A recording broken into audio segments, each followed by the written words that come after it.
Bonjour, je suis en CM1 à l'école René Manglou dans la classe de Madame Foudrin. Avec mes camarades et la classe de Madame Parmedi, nous avons réalisé un reportage sur le patrimoine de Sainte-Suzanne. Nous allons d'abord nous aventurer dans le centre-ville. Vous y découvrirez beaucoup plus de choses que vous ne le pensez. On se trouve au front de mer de Sainte-Suzanne, sur l'ancienne place du marché. C'est un endroit important car on peut y voir plusieurs monuments historiques. Le plus visible et le plus connu est le phare de Béléa. C'est le seul encore en fonctionnement dans l'océan Indien. Il a été construit à cet endroit car c'est ici que les bateaux passaient. Il fallait prévenir du danger représenté par deux rochers en mer, le Cousin et la Marianne. D'ailleurs, le 30 janvier 1913, l'Adour, un bateau des messageries maritimes, a fait naufrage à cet endroit. L'équipage a pu se sauver en canot de sauvetage. Mais quelques jours plus tard, le bateau s'est brisé en deux. Une rue de Sainte-Suzanne s'appelle la rue Ladour en hommage à ce naufrage. D'ici, on voit également l'ancienne gare et la ligne du chemin de fer où passe aujourd'hui le sentier littoral. Sur le front de mer de Sainte-Suzanne, on trouve les deux blasons de la commune. Sur l'ancien blason, on voit le phare, seul monument de sa catégorie dans l'océan Indien. La canne représente l'agriculture et la mer un élément important de la commune. Le nouveau blason rend hommage à Edmond Albius avec une image de la vanille, le soleil et la mer. La gare a été construite en 1880 en même temps que le port, avec des moellons, mais aujourd'hui elle est crépie. Au toit de la gare, il y avait des entrepôts. Les passagers pour Saint-Pierre, montent dans une voiture s'il vous plaît. Le train allait de Saint-Denis à Saint-Pierre. Le premier jour qu'il a roulé, il a déraillé à Sainte-Marie, plus précisément à Ravine-des-Chèvres. Le chemin de fer a été créé en 1880 pour principalement transporter du sucre. Le train a été arrêté car les camions roulaient plus vite et parce que les rails étaient écartés d'1 mètre.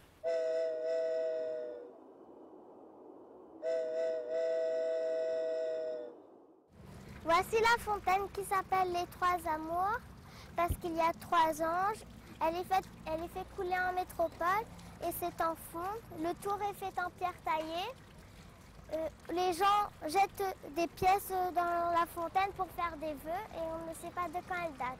C'est à Craonne, sur le plateau. Voici le monument aux morts. Au sommet, il y a un poilu qui tient de sa main gauche un fusil et de sa main droite une couronne qui symbolise la victoire et la paix. La statue a été construite en bronze et en métropole. Cette statue qui est en bronze a été faite par Eugène Denet et elle repose sur un bloc de pierre. Comme nous voyons sur cette plaque, il y a plusieurs noms d'habitants de Sainte-Suzanne qui ont participé à la Première Guerre mondiale, mais malheureusement, ils sont morts de cette guerre. Une petite chose étonnante, le curé de la paroisse est mort à la Première Guerre mondiale, malheureusement.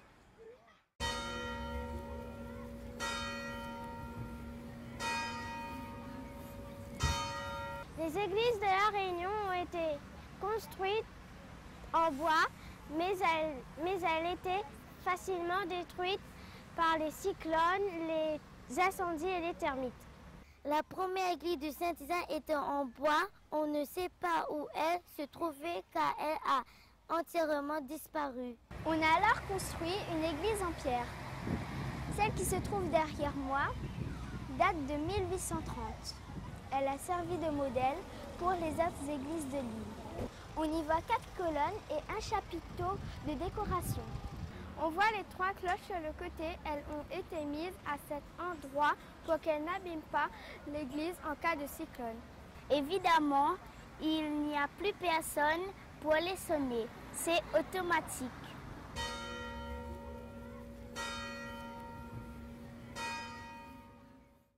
Dans nos images, vous avez peut-être aperçu un autre monument de la commune. Nous allons tout de suite nous y rendre. Angélique, où sommes-nous? Nous sommes dans la salle des machines du phare de Sainte-Suzanne. Noah, quand est-ce qu'on a construit ce phare? Le phare a été construit en 1845 et et c'est le dernier phare de l'île de la Réunion et de l'océan Indien.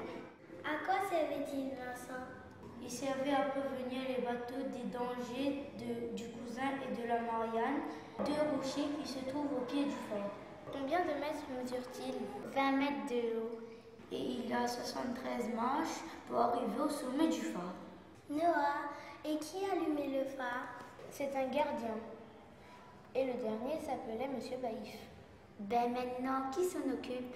Maintenant, la maison est vide, il n'y a plus personne. Et le phare est automatique.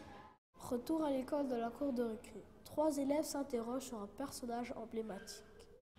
Regarde Marie-Laure, je ramène de la confiture pour le goûter. Oh, il y a le visage du monsieur qui l'a fabriqué dessus. Mais non, c'est Edmond Albus. Viens, je vais te montrer qui c'est. Voici la stèle d'Edmond Albus. Comme tu peux le voir, c'est un personnage célèbre. Ah bon? Oui, c'est lui qui a découvert comment obtenir une gousse de vanille à partir de la fleur. Edmond Albus était un jeune orphelin de 12 ans. Son maître étudiait les plantes. On pense que c'est en l'observant qu'Edmond a su comment faire pour polliniser la fleur de vanille. Grâce à sa découverte, la Réunion est devenue la première productrice mondiale de gousses de vanille au 19e siècle. Il devait être riche alors? Non, c'était un esclave. Il est mort dans la misère à l'hôpital de Sainte-Suzanne. Il a même été emprisonné. Pourtant, sa découverte a rendu beaucoup de producteurs très riches. En plus, lors de sa découverte, les gens n'ont pas voulu le croire. C'est son maître qui l'a défendu. Pourquoi on a mis ce statut ici? Il est né à Sainte-Suzanne en 1829 et il est mort en 1880. Mais il reste beaucoup de mystères autour d'Edmond Albus. Par exemple, on ne sait toujours pas pourquoi son maître lui a donné le nom d'Albus, qui signifie blanc. Et aujourd'hui, il y a encore de la vanille à Sainte-Suzanne? Bien sûr, à la vanillerie. C'est un atelier artisanal de préparation de vanille. On y découvre l'histoire de la vanille, sa culture et sa préparation. On peut voir les vanniers dans les champs avec les gousses vertes sur les orchidées. Puis, lors des visites, on nous explique comment on transforme cette vanille. On y trouve une vanille très réputée. D'ailleurs, la vanillerie a reçu une médaille d'or au Salon de l'Agriculture en 2011 pour la qualité de sa vanille. Et une médaille d'argent en 2013. Et où se trouve cette vanillerie? Elle est installée dans une ancienne écurie rénovée au domaine du Grand Azé à Sainte-Suzanne. Un peu de sport maintenant. On vous emmène vous mouiller au bocage? Voici le NCKC, le club de kayak de Sainte-Suzanne où nous pratiquons ce sport. Quand nous arrivons au club, nous nous rendons au vestiaire pour nous changer.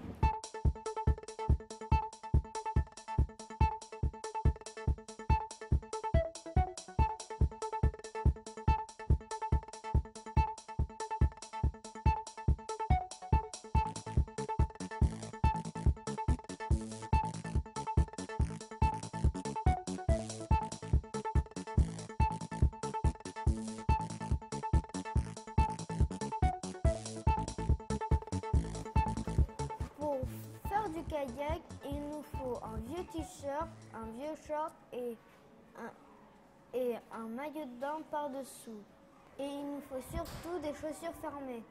Si comme Enzo, on a oublié ses chaussures, on doit en emprunter une paire dans le bac. Car il faut absolument avoir des chaussures fermées pour se protéger. Quand on a fini de s'habiller, on va chercher nos équipements, un gilet, une pagaie et un casque. Pour choisir le gilet, on regarde notre poids. Par exemple, Diane choisit ce gilet parce qu'il pèse 30 kg. Chaque gilet a un numéro pour pouvoir être bien rangé. Laurie a choisi un gilet à attache rapide. Ensuite, on prend notre pagaie. Pour la choisir, on regarde où arrive notre poignet. Le poignet de Laurie arrive à 1,70 m. Donc, elle va prendre une pagaie dans le premier bac.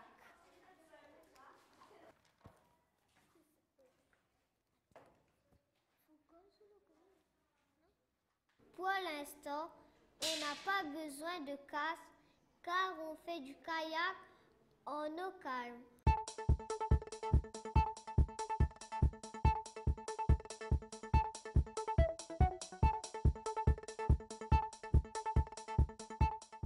Mais il n'y a pas que du kayak à Sainte-Suzanne. On peut aussi faire du meringue et de la boxe, n'est-ce pas Mathieu?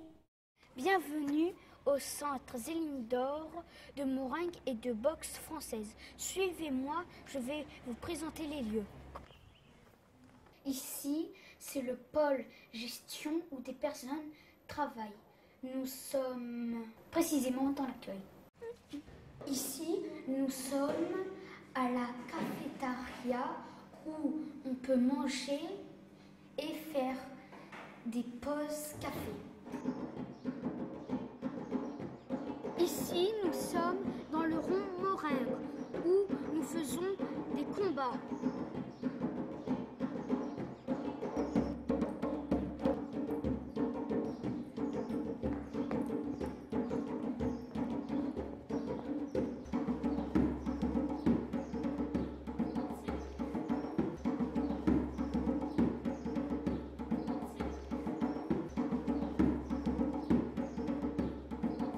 Qu'est-ce que c'est que le meringue? Le meringue est une danse traditionnelle pratiquée autrefois par des esclaves originaires de Madagascar et d'Afrique. Dès le XVIIIe siècle, les esclaves dansaient le soir dans les grandes exploitations sucrières au rythme des percussions. Cette danse guerrière intimidait les Blancs car elle pouvait laisser penser à une éventuelle révolte. En effet, cette danse ressemble à un combat, une bataille créole. Elle se pratique à main nue avec des coups de pied et de genoux. Est-ce qu'on pratique toujours cette danse aujourd'hui? Oui, et que depuis 1996, le meringue est reconnu comme un sport de combat par le ministère de la Jeunesse et des Sports. Qui peut pratiquer ce sport? En principe, tout le monde. Nous avons beaucoup de féminines aux percussions et au combat. Est-ce qu'il y a un code vestimentaire? Normalement, on porte en bas un pantalon de préférence blanc et retroussé jusqu'au mollet. En haut, on porte un t-shirt ou une chemisette blanche ou parfois les hommes combattent torse nu. Est-ce qu'il y a un rituel?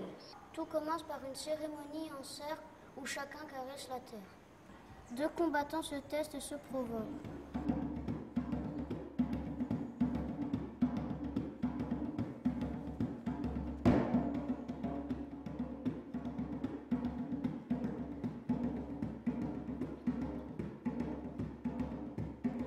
Chacun cherche à impressionner son adversaire en faisant des acrobaties. Puis le combat devient inévitable par les techniques de jambes, coups de pied, main au sol.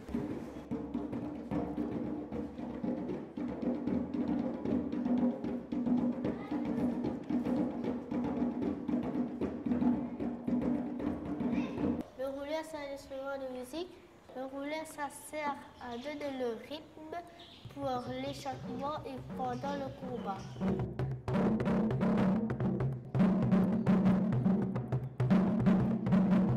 Ici, nous sommes dans la salle de boxe française du centre de Meringue. 4 boules de cuir tournent dans la lumière de ton œil électrique. Boxe, boxe, OTS de pierre. 4 boules de cuir, mes poings contre les siens. Moi le jeune puncher, boxe, boxe. Un peu d'histoire après le sport. Connaissez-vous l'histoire des premiers habitants de La Réunion?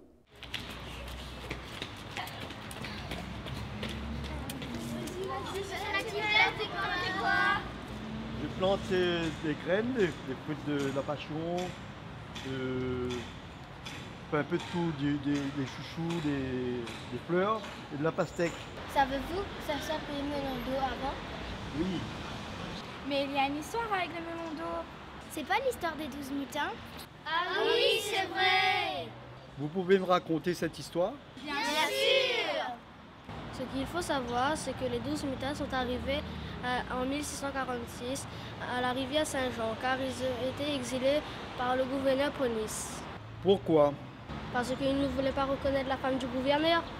car elle était malgache et que Pronis était français. Alors pour eux, ils n'avaient pas le droit de se marier avec elle. Alors ils l'ont enfermé, mais il a été libéré par un vaisseau de passage. Sa vengeance fut alors terrible et il expédia les 12 mutins à La Réunion. 3 ans plus tard, en 1649, le nouveau gouverneur à Madagascar envoya ses hommes à La Réunion afin de savoir si les mutins avaient survécu ou non sur l'île. Ils se sont vite rendus compte que les 12 mutins se portaient bien, car il y avait en abondance de l'eau douce, des fruits, des légumes. Comment savez-vous cette histoire, les enfants? On l'a apprise à l'école, dans les livres. Eh bien, je me souviendrai de cette histoire. Merci, les enfants. Au revoir, monsieur Saint-Hilaire, à bientôt. À l'école, nous connaissons tous quelqu'un qui a travaillé dans l'usine de quartier français.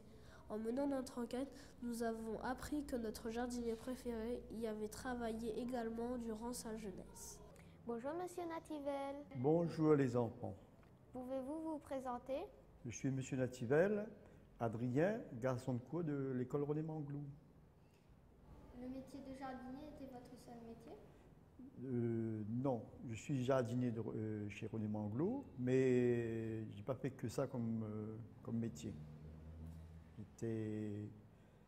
J'ai travaillé à l'usine de quartier français et en notre couple, j'étais mouleur de maïs. Qu'est-ce que c'est mouleur de maïs? Alors, mouleur de maïs, on travaillait pour un Chinois et puis on moulait le maïs toute la journée, quoi. Il y avait dans un hangar, pour dire. Et puis, il y avait une machine qui broyait le maïs. Et après, ça partait dans un tamis pour faire le maïs cassé, le maïs mangé, comme on dit, le son. Voilà. Et puis on mettait ça en balle, parce qu'il y avait des godets qui étaient dessous. Et ils remplissaient le maïs cassé et tout. Dès que c'est plein, on tire dessous avec le petit diable, on appelle ça le diable. Et puis on cousait les balles, on classait les balles.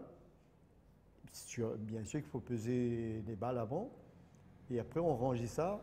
Après ça part au camion pour livrer dans toute la Réunion, faut dire. C'est quoi des godets? Eh bien les godets servent à ramener le maïs dans le tamis pour être tamisé. Le maïs va être tamisé et ça va sortir dans des entonnoirs. Au début, il y a le maïs cassé, le maïs mangé, le son et après l'homme sim, on va dire. Le DNI, c'est l'homme sim. Voilà. Monsieur Nativel, vous avez également travaillé dans l'usine. Quel était votre métier? Eh bien, mon métier à l'usine de quartier français, c'est râleur de bagasse. Le râleur de bagasse, la bagasse, c'est le déchet de la canne. Ça arrive dans un hangar avec un tapis et c'est pour chauffer l'usine, hein, chauffer le moulin. Et donc, on était obligé de râler le bagasse pour faire tomber dans un tapis pour ramener la bagasse dans le générateur. Justement pour faire chauffer, pour qu'il y ait la vapeur, pour démarrer l'usine, ou bien pour faire du courant pour l'usine. Avez-vous exercé d'autres métiers dans l'usine? Oui, j'ai exercé un autre métier qui était au laboratoire d'analyse. Donc on analysait la bagasse, le déféqué, enfin tout ce qui sortait de la cannelle, le sirop, la cuite, la mélasse, le sucre, on analysait tout ça dans le laboratoire. Donc on était obligé de prendre des seaux, faut dire des seaux, pour aller prendre les machines, tous les heures de temps, tous les demi-heures, et puis on ramenait pour analyser. Mais ça, c'était pas moi qui faisais ça, il y a le chimiste qui était là pour faire. On était là, aide chimiste. C'était pénible votre travail? Oui, le travail était pénible quand même, parce qu'on était jeunes et puis il fallait quand même travailler 8 heures de temps d'affilée. Et c'est dur pour un jeune, mais on a fait pénible. parce qu'il n'y avait pas déjà, il n'y avait pas de chaussures de sécurité, il n'y avait pas d'habits comme il faut, quoi. Et on était obligé de mettre des savates pour travailler. Donc, sans protection. Déjà pour la poussière de bagasse et tout machin, avec l'odeur, tous les, voilà. C'était dur, très très dur. Mais on aimait bien notre boulot. Y a-t-il eu des événements qui ont marqué l'histoire de l'usine? Des événements, oui, comme des grèves. Des grèves, c'était des petites guerres, faut dire, avec de lacrymogène dans toute l'usine, dans toute la cour de l'usine. Et voilà, tout le monde courait partout comme des gens qui avaient peur, mais des gens qui aimaient ça. Comme nous, on était jeunes, on aimait ça. Aujourd'hui, il ne reste que la cheminée. Pouvez-vous nous en parler? C'est vrai qu'il ne reste que la cheminée. Et la cheminée, pour dire qu'elle est ronde auprès des hôtes dans l'île de la Réunion. Hein. Et puis, du temps d'avant, on disait même que, enfin, moi je n'ai pas vu, les hôtes, les vieux ont vu, qu'il y avait une divinité qui s'asseyait du haut de la cheminée et ses pieds touchaient par terre avec sa cigarette dans sa bouche. Et ça, c'est des gens qui ont dit qu'ils avaient des grosses têtes, mais pas tout le monde voyait ça. Hein. Mais ça, c'était le soir, dans les minuit, les gens voyaient ça. Qu'avez-vous fait lorsque l'usine a fermé en 1982? Je suis parti en métropole pour travailler, bien sûr, parce que pour moi, j'arrivais plus ici, donc je suis parti là-bas. J'ai travaillé comme au comptoir du bâtiment pour faire tout ce qu'il y a sur la route, des poteaux de lumière, enfin, tout ce qu'ils trouvent sur la route. Et puis après, je suis parti dans un autre endroit et j'ai travaillé comme décolleteur dans une usine.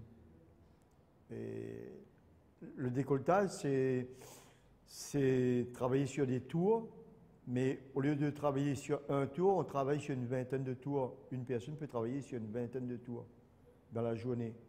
Est-ce que cette usine était plus grande? Oui, c'est vrai qu'on a changé plus 2 ou 3 usines là-bas avec mon patron.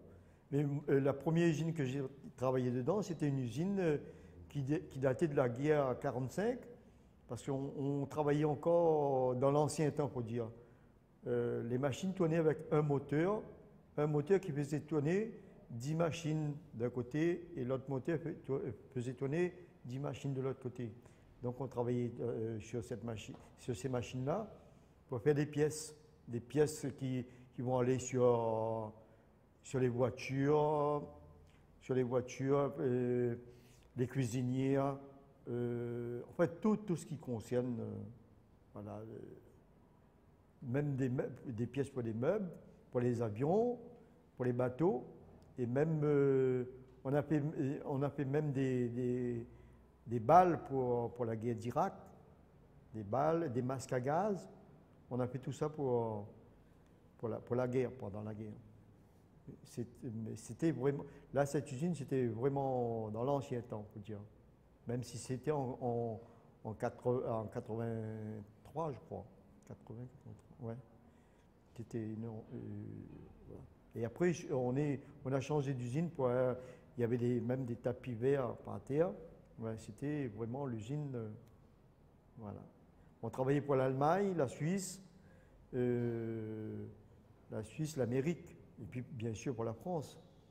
Mais surtout beaucoup pour l'Allemagne. On travaillait pour l'Allemagne. Revenons à l'usine des quartiers français. Y avait-il des avantages à y travailler? Oui, il y avait beaucoup d'avantages pour nous parce qu'on pouvait travailler le père, même les fils. S'il y avait 2 fils, on pouvait travailler dedans.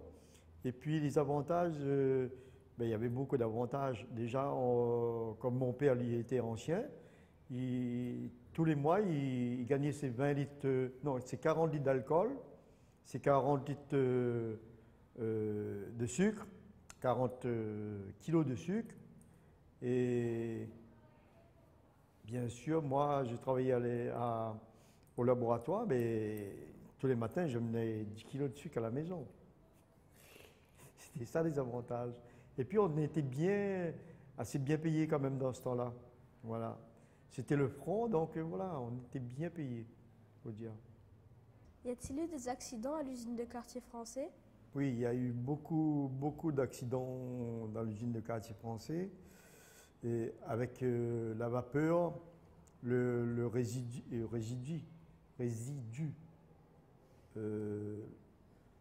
Exemple, à la vapeur, il y a un monsieur qui faisait du ramonage, et puis la vapeur, ça l'a emporté, puis voilà, il est mort avec de la vapeur. Il est tombé, mort. Il y a un autre monsieur,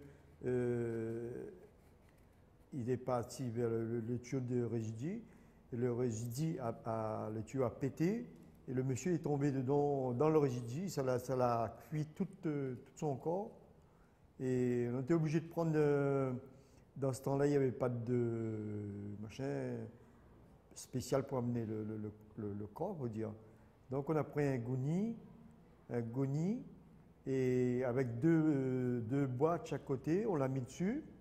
Et le monsieur, dans ce temps-là, on les appelait les gros blancs. Le chef, il dit avec les travailleurs, c'est un malbas. Et si c'est un malbas, mettez Fabirol dessus. Et puis bon, comme ça, on faisait comme ça avant. Et puis, il y avait un autre monsieur qui est tombé dans le canal d'eau chaude. Pareil, tout épluché, son corps. Voilà. Il y avait beaucoup d'autres accidents, mais des petits accidents. Mais il y avait quand même beaucoup d'accidents par rapport, il n'y avait pas de sécurité. Même moi, j'ai failli mourir dedans une fois, parce qu'on travaillait sans chaussures de sécurité.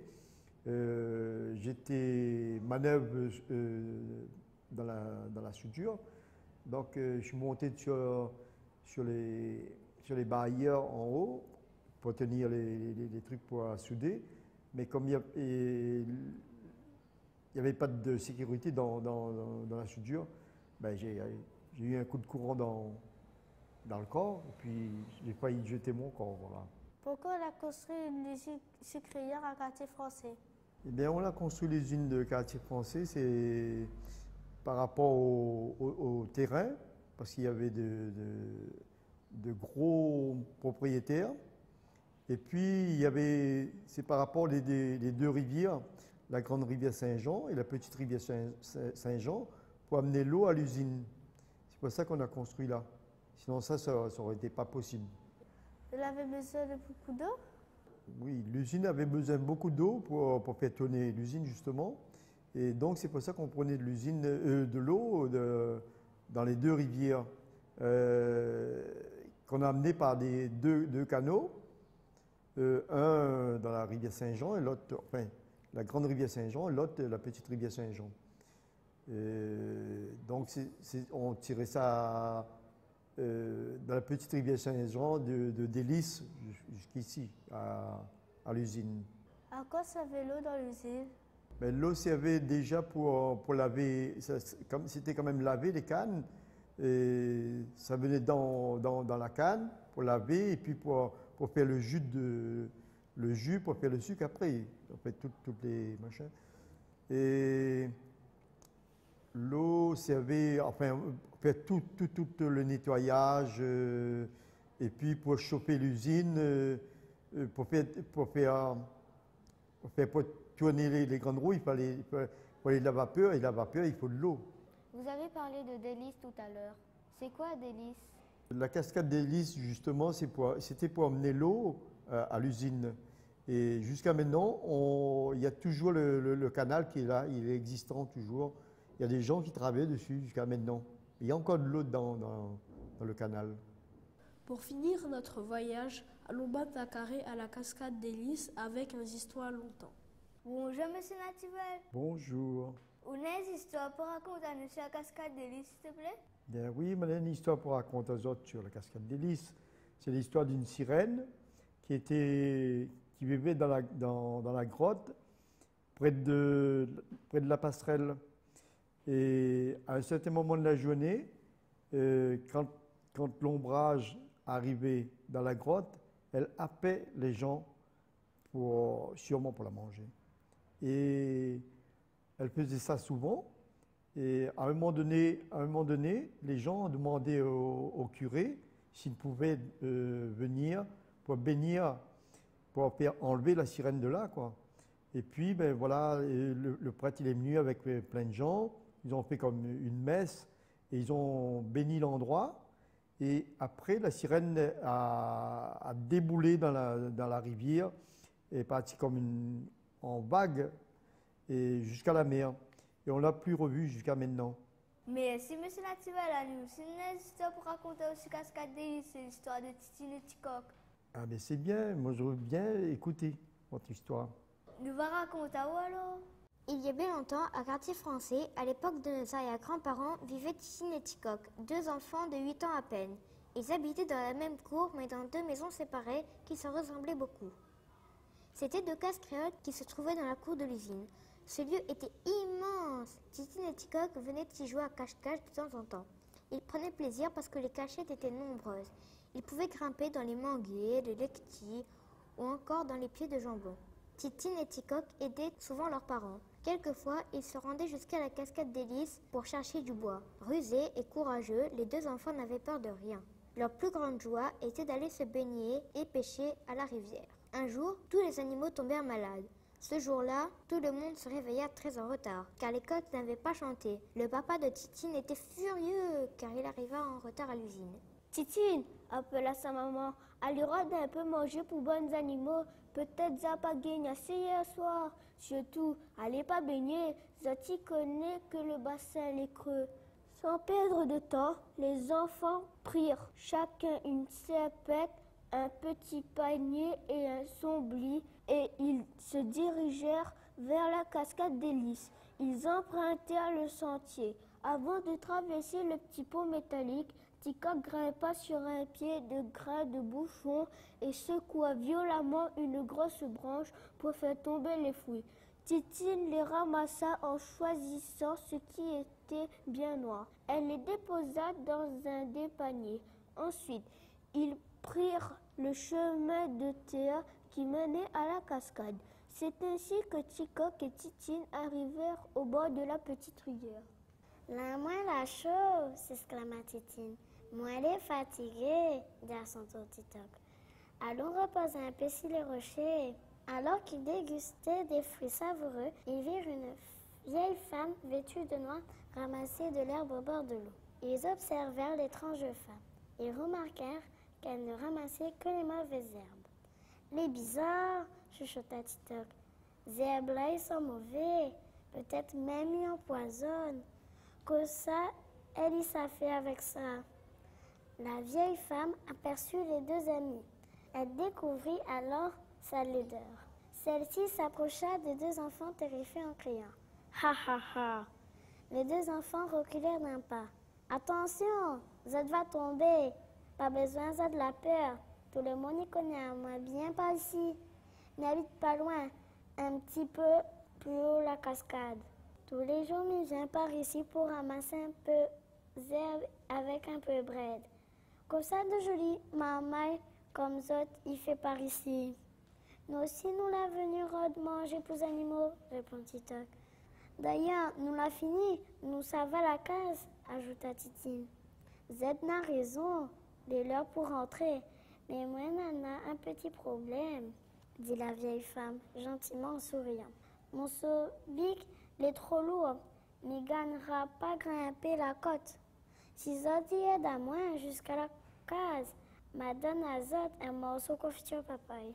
Les enfants hésitèrent mais acceptèrent de l'aider et de la suivre jusqu'à son habitation. Ils arrivèrent devant une grotte cachée par les bambous. La vieille dame les invitait à entrer. D'un pas hésitant, les 2 enfants pénétraient dans la grotte. Ils entendirent des bruits bizarres, mais ils n'avaient pas fait un seul pas que tout à coup, la vieille femme surgit devant eux avec posé dans un van 2 belles tranches de papaye. Les enfants prirent chacun une tranche qu'ils grignotèrent à contre-cœur. Au bout de 3 bouchées, ils s'écroulèrent sur le sol. Devant ce triste spectacle, la femme explose de rire. Ah ah ah ah! Là, moi la attrape à Zot, à moi-même la sorcière cascade délice.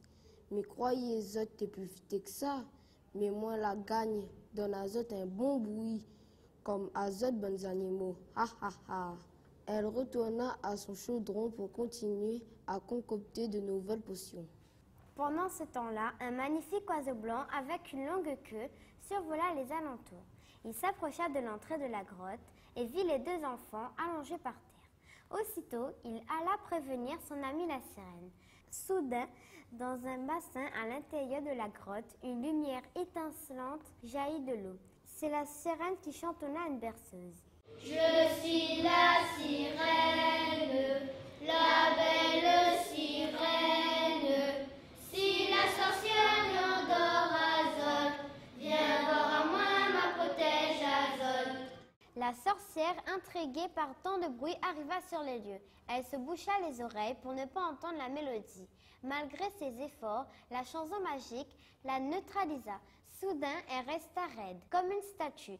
Les enfants étaient stupéfaits devant cette scène. Ils s'approchèrent du bassin et devant eux apparut la sirène de la cascade d'Hélice. À ce moment-là, la sorcière s'étirait comme si elle revenait d'un profond sommeil. Elle voulut se précipiter sur les enfants. Le paille-en-queue arrive alors à toute vitesse derrière elle. L'oiseau menaçant continua à tourner autour d'elle. L'horrible femme n'eut pas d'autre solution que de se jeter dans le bassin. Elle s'est débattie dans l'eau en criant « Au secours! Au secours! Mais gagne pas nager !» Ce fut alors à ce moment-là qu'elle perdit pied et coula. Avec sa queue, la sirène provoqua un gigantesque tourbillon qui engloutit la sorcière. Au bout de quelques minutes, tout le décor se transforma agréablement. L'eau du bassin devient calme et limpide. L'intérieur de la grotte refléta la propreté et on pouvait respirer l'air frais. Titine et Ticoc remarquèrent une sorte de mousse verte flotter sur l'eau. La sirène poussa les plantes extraordinaires avec sa queue.